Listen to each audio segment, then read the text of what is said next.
Ok, pessoal, vamos falar agora do movimento plano de objetos simétricos, tá? A definição de movimento plano é essa daqui. Todas as velocidades de todas as partículas são paralelas ao mesmo plano. O objeto não precisa ser plano, tá? Pode ser qualquer coisa, uma batata qualquer no espaço. Mas se ele está em movimento plano, todas as velocidades das partículas que compõem o objeto estão em um mesmo plano.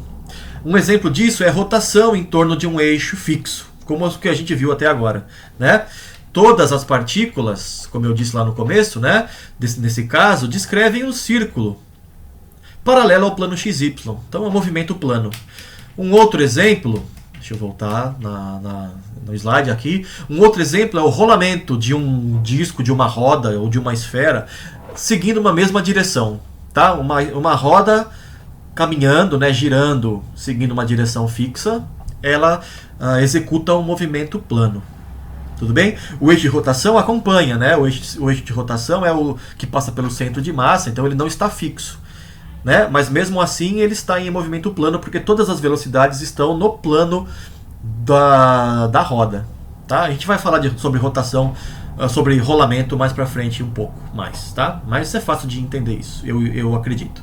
Tá? Bom, além disso, a gente viu que para objetos simétricos, né, os produtos de inércia são zero, portanto o torque externo está na direção do eixo de rotação, que eu estou sempre por convenção adotando o eixo Z, que é o eixo de rotação, né? Então o torque externo está na direção do eixo de rotação e é dado em módulo pelo momento de inércia em relação a este eixo, vezes a aceleração angular, né, que é a derivada da frequência angular.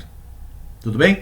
Além disso, também a gente sabe que a força externa é a massa total vezes a aceleração do centro de massa. Isso aqui sempre é verdade. Tá? Agora eu também sei calcular o torque externo para um objeto fixo, né? Ou melhor dizendo, contínuo. Objeto que tem distribuição de massa no espaço contínuo. É isso daqui. E desde que ele seja simétrico, né? Essa expressão vale para objetos simétricos. Bom, se o movimento é plano, todas as velocidades estão em um mesmo plano, significa que essas velocidades têm que estar em um plano que é perpendicular ao eixo de rotação, né? Como lá no começo, ó. Todas as velocidades estão nesse círculo. A velocidade de rotação, a frequência de rotação está na direção Z, que é perpendicular a esse plano. E as velocidades estão no plano XY, em diferentes alturas, né, do objeto, mas paralelas ao plano XY.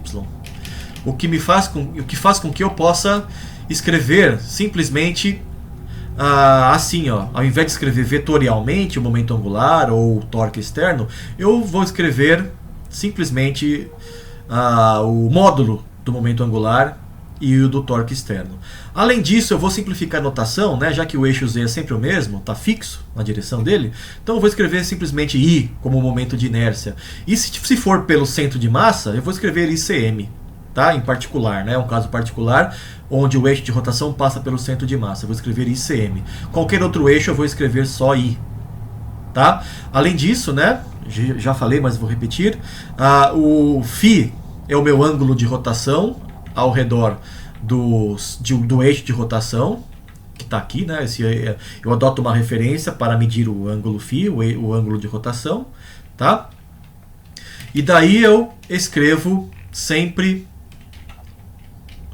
onde eu estava? Aqui, perdão. Eu escrevo sempre a frequência angular como a derivada de φ e a aceleração angular como a derivada segunda de φ ou a derivada da frequência angular. Tudo bem? Tá? Então eu não preciso mais me preocupar com a direção do momento angular ou a direção do torque externo, né? Eu só preciso me preocupar com os seus módulos, porque eu sei que para objetos simétricos, em relação em movimento plano, essas grandezas torque externo e momento angular sempre estarão na direção perpendicular ao do movimento plano, né? Ou seja, nesse caso, na direção Z, que é a direção da rotação, do eixo de rotação. Tudo bem? Então daqui a pouco eu vou fazer um exercício com vocês, tá? Até a próxima, valeu!